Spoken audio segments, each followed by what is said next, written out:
Welcome to the Scenario Podcast, your guide to mental health and well-being. Each episode, we uncover practical tools, discuss expert insights, and explore how supplements can transform your mental health journey. Get ready to learn, grow, and thrive with us. Okay, so in this world we're living in, just absolutely flooded with information, right? The need for a sharper mind, it's not just nice to have anymore. It feels like a must-have. Absolutely. It's intense. Yeah, whether you're, cramming for exams, trying to hit work deadlines, or just wanting to stay mentally sharp as you get older, everyone seems to want bigger focus, clarity, and especially better memory. It really is a kind of cognitive pressure cooker. Right. We're definitely seeing a big shift. People are looking beyond the usual drugs, the quick fixes. Towards more natural stuff. Exactly. More holistic, sustainable ways to, support their brain. Recognizing that brain health is really tied into things like inflammation and just overall wellness. Okay, right. Let's unpack that then. Yeah. We've done a deep dive into the source material, looked at the core research, really, to give you a shortcut. So our mission today is pretty laser focused. We want to get past maybe the folklore and the tradition and look squarely at the natural herbs that have solid backing. We're talking double-blind, placebo-controlled human studies, the gold standard. Yeah, we want to give you the knowledge about the herbs that are, most powerful for memory. We'll lay out the 4 main ways these natural compounds actually work inside the brain. Okay. And then we'll zone in on what we're calling the scientific trio, the 3 herbs that really stand out for offering measurable cognitive benefits. Perfect. Let's start with that foundation then, because like you said, this isn't just ancient wisdom handed down. Modern science, biochemistry, it's actually confirming a lot of what, say, traditional Chinese medicine or Ayurveda knew centuries ago. It is. It's fascinating. So scientifically speaking, how do these herbs work? What are the key mechanisms happening inside our heads when we take them? Well, what's really interesting is that it's not just one single thing. They often take a multi-pronged approach, attacking cognitive decline from 4 main angles that research confirms. Okay, 4 angles. What's the first? First, they actually support the communication between brain cells. You can sort of think of it like rebuilding or strengthening the connections, making sure signals travel faster and clearer. Right, so improving the basic wiring, the infrastructure for thinking. Exactly right. Then the second mechanism, this one's huge for long-term brain health. Reducing inflammation in the brain. Ah, the inflammation connection. Yeah, chronic, low-level inflammation, it's a known enemy.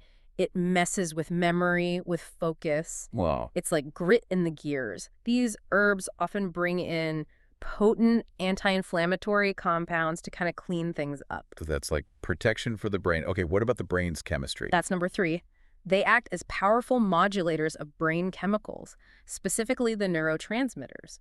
And the big one here, the star player, is acetylcholine. Acetylcholine. Heard of that one? Memory and learning, right? Absolutely fundamental for memory formation and learning. So a lot of these effective herbs work by making sure you've got enough of this key chemical ready to go when you need it. So boosting the supply or maybe protecting what's already there? Precisely. Both strategies are used. And then finally, number 4, they act as powerful antioxidants, which means they fight off free radicals, the things that cause oxidative stress.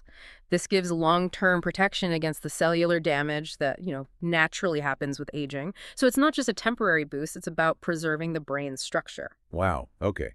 So, if I'm getting this right, Yeah. enhancing the connections, reducing inflammation, managing the key chemicals like acetylcholine, and protecting against damage. That's quite a comprehensive approach. It really is. Okay, now this is where it gets really interesting, I think.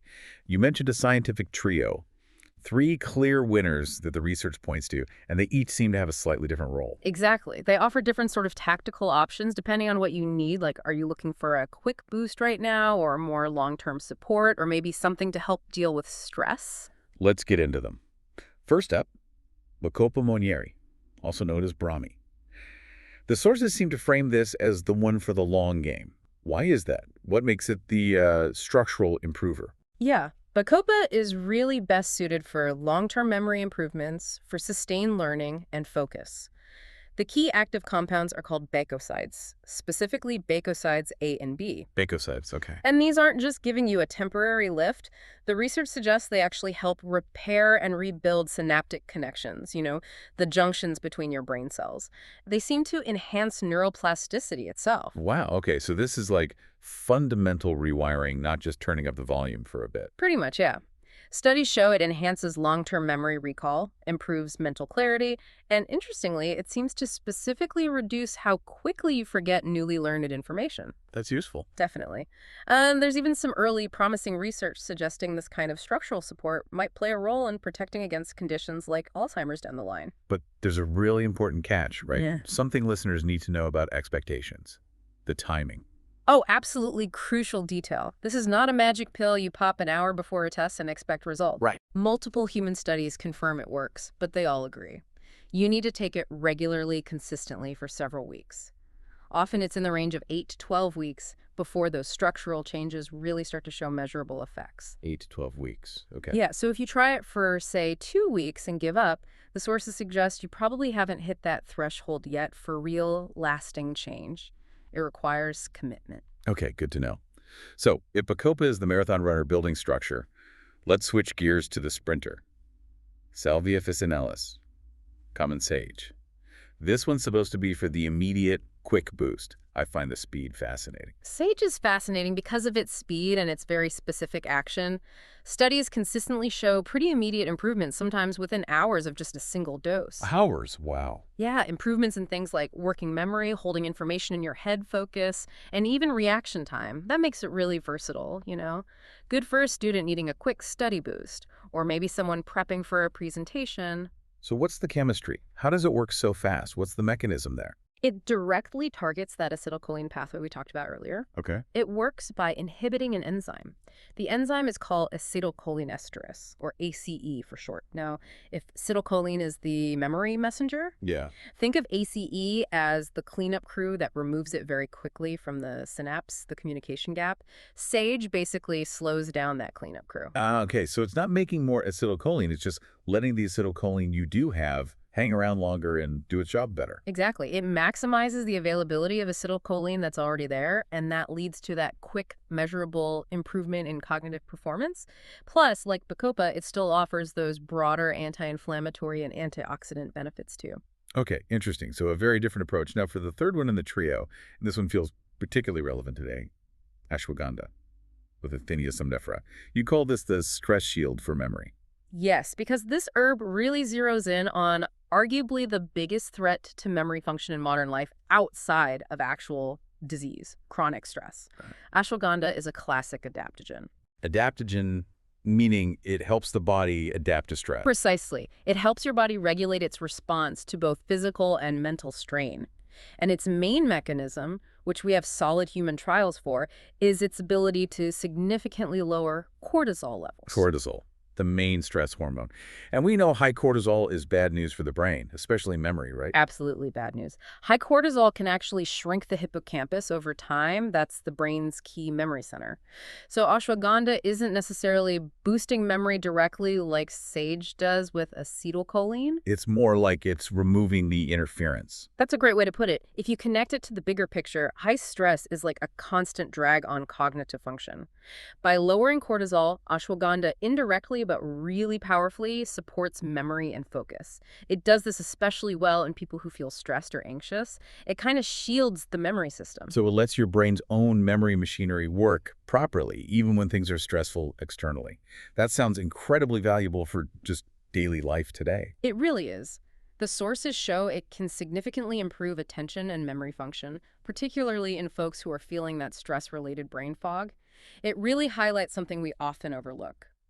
Maybe the best first step for better brain health isn't some exotic booster, but just managing that stress response. That makes a lot of sense. Okay, so those are our top three, the scientifically validated ones. Yeah. Bacopa for the long-term structure, sage for that immediate acetylcholine boost, and ashwagandha as the stress shield via cortisol reduction. A pretty solid toolkit right there. Definitely. But, the source material, being thorough, also mentioned a few other herbs that people often talk about for brain health. The evidence isn't quite as strong, though. That's right. It's important to be clear about where the really strong, double-blind, placebo-controlled human evidence is solid versus where things look promising but maybe need more work. So what's the deal with some of those other popular ones, like Cola? Yeah, Gotu Kola. It definitely has a reputation for boosting overall brain function, mental alertness. It seems to increase blood flow to the brain, which is generally a good thing. Right. But the human studies, especially ones using consistent, standardized doses, they're still a bit variable. The results aren't as consistently strong or clear-cut as with, say, Bacopa. So promising, but maybe not quite prime time yet based purely on that top-tier evidence. Okay. And what about some others from traditional medicine, things maybe needing more modern data? Well, there's Siberian ginseng. It definitely seems to help with mental fatigue, particularly in older adults. People report better focus, more energy. Sounds good. It does, but again, to confidently say it's a primary memory enhancer across the board, we really need more large-scale, consistent human trials, specifically looking at cognitive endpoints. Got it. And then there were a couple of really traditional ones mentioned, sweet flag and licorice root. Right. Sweet flag, the botanical name is Acorus calamus. It's a traditional brain tonic in some systems. There's some indication it might inhibit that same AC enzyme as sage, which is interesting theory. Right. But the actual human data is just very thin right now. And similarly with licorice root, it shows some potential in animal studies for mental rejuvenation, but translating that to proven benefits in humans for cognition, that's still a big leap, highly theoretical at this stage. Okay, that comparison is really helpful. It helps sort of prioritize where the strong science is. Now, let's shift to maybe the most critical part for anyone listening, safety and how to actually use these things. Because like you said earlier, just because it's natural doesn't mean it's automatically safe or without side effects. Absolutely non-negotiable point. These are botanicals with active chemicals. You have to treat them with respect. For instance, Bacopa monnieri, generally safe, but it is known to sometimes cause mild nausea or stomach upset, especially when you first start taking it. Good to know. What about sage? Sage, if you take really large amounts, like way beyond typical supplement doses, it could potentially cause some digestive issues. Stick to recommended doses. And ashwagandha. Generally well tolerated, you said, but it has some interactions we need to flag. Yes, this is important. Because ashwagandha influences the endocrine system, particularly stress hormones, it could interact with certain thyroid medications or potentially blood pressure drugs. Okay. So if you have any thyroid conditions, blood pressure issues, or you're taking medications for those, talking to your doctor before starting ashwagandha is really essential. Right. What about specific groups? Like students often look into these for exams. Is it generally safe for young adults? Bacopa and sage have been studied in young adults and students, showing benefits for things like working memory and attention, and generally good safety profiles in those studies. Okay. But the standard cautionary advice applies. Pregnant or breastfeeding women really should avoid most potent cognitive herbs simply because we lack safety data for those situations. Exactly. And for anyone with any pre-existing medical condition, particularly psychiatric ones like diagnosed anxiety or depression or neurological conditions, you absolutely need professional guidance on whether these are appropriate and what the right dose might be. And let's reiterate that crucial point, especially when we touch on things like Alzheimer's prevention earlier. These aren't replacements for medical treatment, right? Cannot stress this enough. The sources are very clear. These herbs can be powerful support tools. Think of them as adjuncts. But they are absolutely not intended to replace prescription medications or establish therapies for serious diagnosed conditions like Alzheimer's disease, clinical depression, or severe anxiety disorders. Right. They are supports. They are not substitutes. Always work with your doctor, especially if you have a diagnosed condition. They can be part of the plan, but not the whole plan. Excellent clarification. Okay, so if someone maybe after consulting their doctor decides they want to try one of these, does it matter how they take it? Like, is a tea as good as a capsule? It can matter quite a bit, actually. Capsules generally offer the most reliable path because they provide convenience and, more importantly, precise, standardized dosing. Ah, the dose consistency. Exactly. Like with Bacopa, you need a certain concentration of those bacosides to get the effects seen in the studies. A reputable capsule brand guarantees that level, or should. And teas. Teas are traditional, pleasant, but the concentration of active compounds can vary wildly depending on, how long you steep it, the quality of the herb, the water temperature. It just makes it much harder to know if you're actually getting a therapeutic dose, similar to what was used in the research. So capsules might be more reliable for hitting those research-backed levels. Generally, yes. And regardless of the form capsule, tincture, tea, always buy from reputable, trusted sources. Quality control and purity are paramount with supplements. Fantastic advice. Okay, so let's try and wrap this up. What does this all mean for the listener? The big takeaway seems to be that you can be strategic about supporting your brain naturally. You've got these 3 scientifically validated players, each with a different strength. Bacopa monnieri, for that long-term structural brain building. The long game. Salvia officinalis, or sage, for the quick acetylcholine-driven boost when you need immediate focus. The quick boost, yeah. And ashwagandha, acting as that shield, protecting your memory and focus from the damaging effects of chronic stress by managing cortisol. And remembering that timing is key, right? Patience for Bacopa, immediacy from sage, and understanding that ashwagandha's route is primarily through stress reduction, which is a bit different from the others. Right, which leads perfectly into our final provocative thought for you, the listener, to maybe mull over. The sources really point to ashwagandha's power coming mainly from managing cortisol, shielding the brain from stress. Yeah, allowing it to function as it should. So the question to ponder is this. In our high-stress modern world, could it be that the most powerful memory enhancer isn't necessarily the herb that directly fiddles with neurons the most, but rather the one that best protects the brain from the constant onslaught, the toxicity of modern life's pressures? Is stress management, perhaps via something like ashwagandha, the most fundamental step? Something to think about. Thanks for tuning in to the Scenario Podcast. Don't forget to visit scenario.com for more expert tips, articles, and supplements designed to support your mental health. If you enjoyed this episode, remember to subscribe and share it with a friend. Until next time, take care of yourself.